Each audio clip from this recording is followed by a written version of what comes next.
जय श्री कृष्णा।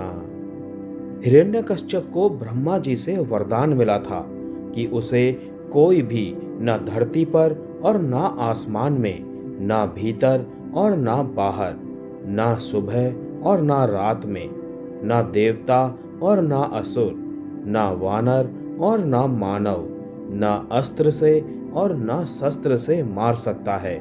इसी वरदान के चलते वो निरंकुश हो चला था। वो खुद को ही भगवान मानता था, लेकिन उसका पुत्र प्रहलाद श्री हरि विष्णु का भक्त था। होलिका दहन के बाद भी जब भक्त प्रहलाद की मौत नहीं हुई, तो आखिरकार क्रोधित होकर हिरण्यकश्यप ने खुद ही प्रहलाद को मौत के घाट उतारने की ठानी। उसने अट्टहास करते हुए कहा कि तू कहता है कि तेरा विष्णु सभी जगह है, तो क्या इस खंबे में भी है? ऐसा कहते हुए हिरण्यकश्यप खंबे में एक लात मार देता है। तभी उस खंबे से विष्णु जी नरसिंह अवतार लेकर प्रकट होते हैं और हिरण्यकश्यप का वध कर देते हैं। लोक मान्यता है कि वो टूटा हुआ खंबा अभी भी मौजूद है। कहते हैं कि बिहार के पूर्णिया जिले के बनमनखी प्रखंड के सीकलीगढ़ में वो स्थान मौजूद है जहां असुर हिरण्यकश्यप का वध हुआ था। हिरण्यकश्यप के सीकलीगढ़ स्थित किले में भक्त प्रहलाद की रक्षा के लिए एक खंबे से भगवान विष्णु का नरसिंह अवतार हुआ था। वो खंबा आज भी वहां मौजूद है, जिसे माणिक्य स्तंभ कहा जाता है। कहा जाता है कि इस स्तंभ को कई बार तोड़ने का प्रयास किया गया, लेकिन वो झुक तो गया, लेकिन टूटा नहीं। इस खंबे से कुछ दूरी पर ही हिरन नामक नदी बहती है। कहते हैं कि नरसिंह स्तंभ के छेद में पत्थर डालने से वो पत्थर हिरन नदी में पहुंच जाता है। हालांकि अब ऐसा होता है या नहीं, ये कोई नहीं जानता है। माणिक्य स्तंभ की देखरेख के लिए यहाँ पर प्रहलाद स्तंभ विकास ट्रस्ट भी है। यहाँ के लोगों का कहना है कि इस स्तंभ का जिक्र भागवत पुराण के सप्तम स्कंद के अष्टम अध्याय में मिलता है। इस स्थल की विशेषता है कि यहाँ राख और मिट्टी से होली खेली जाती है। कहते हैं कि जब होलिका जल गई और भक्त प्रहलाद चिता से सकुशल वापस निकल आए, तब लोगों ने राख और मिट्टी एक दूसरे पर लगा लगा कर खुशियां मनाई थी। इस क्षेत्र में मुसहर जाति की बहुलता है, जिनका उपनाम ऋषि देव है। यहीं पर एक विशाल मंदिर है, जिसे भीमेश्वर महादेव का मंदिर कहते हैं। यहीं पर हिरण्यकश्यप ने घोर तप किया था। जनश्रुति के अनुसार हिरण्यकश्यप का भाई हिरण्याक्ष बाराह क्षेत्र का राजा था। यह क्षेत्र अब नेपाल में पड़ता है। इसी प्रकार से कुरनूल के पास अहोबलम या अहोबिलम में भी इस तरह के एक स्तंभ के होने की बात कही जाती है।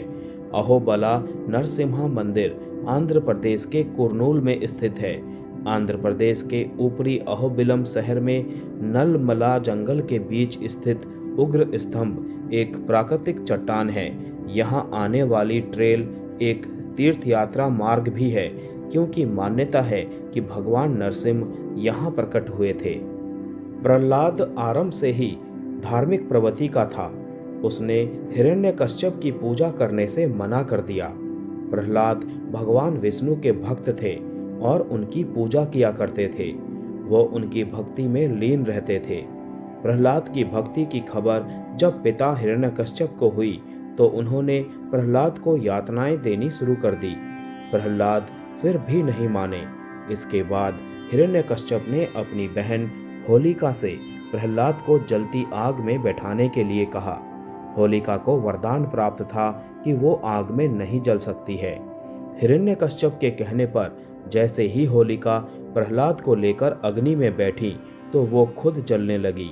भक्त प्रहलाद भगवान विष्णु की स्तुति करते रहे।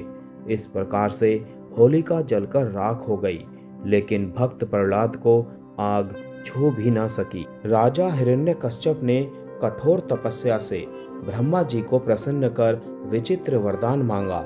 इस वरदान में उसने मांगा कि ना तो उसे कोई मानव मार सके और ना ही कोई पशु, ना रात और ना ही दिन में उसकी मृत्यु हो। उसे कोई भी न घर के भीतर और न बाहर मार सके। इतना ही नहीं, उसने ये भी मांगा कि ना धरती पर और ना ही आकाश में, ना किसी अस्त्र से और ना ही किसी शस्त्र से उसकी मौत हो। हिरण्यकश्यप वरदान मिलने के बाद भयंकर घमंडी हो गया। वो किसी को भी कुछ नहीं समझता था। वो इस कदर घमंड में डूब गया कि वो स्वयं को भगवान मानने लगा।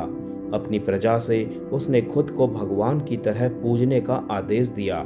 उसने सभी पर अत्याचार करना आरंभ कर दिया।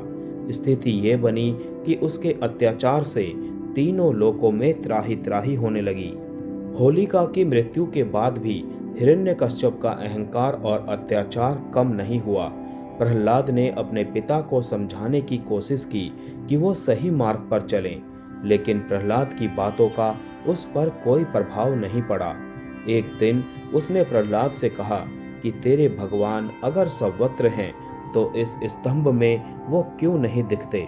इतना कहते ही उसने उस स्तंभ पर प्रहार किया। तभी स्तंभ में से भगवान विष्णु नरसिंह अवतार में प्रकट हुए, जो आधा मानव आधा शेर का रूप था। उन्होंने हिरण्यकश्यप को उठा लिया और उसे राजमहल की दहलीज पर ले गए। भगवान नरसिंह ने उसे अपनी जांघों पर पटका और उसके सीने को अपने नाखूनों से चीर दिया। नरसिंह रूप में जब भगवान विष्णु ने हिरण्यकश्यप का वध किया, उस समय वो ना तो घर के अंदर था और ना ही बाहर, ना दिन था और ना ही रात। भगवान नरसिंह ना पूरी तरह से मानव थे और ना ही पशु। नरसिंह ने हिरण्यकश्यप को ना धरती पर मारा और ना ही आकाश में, बल्कि अपनी जांघों पर मारा। मारते हुए शस्त्र अस्त्र नहीं, बल्कि अपने नाखूनों का इस्तेमाल किया। जय श्री कृष्णा।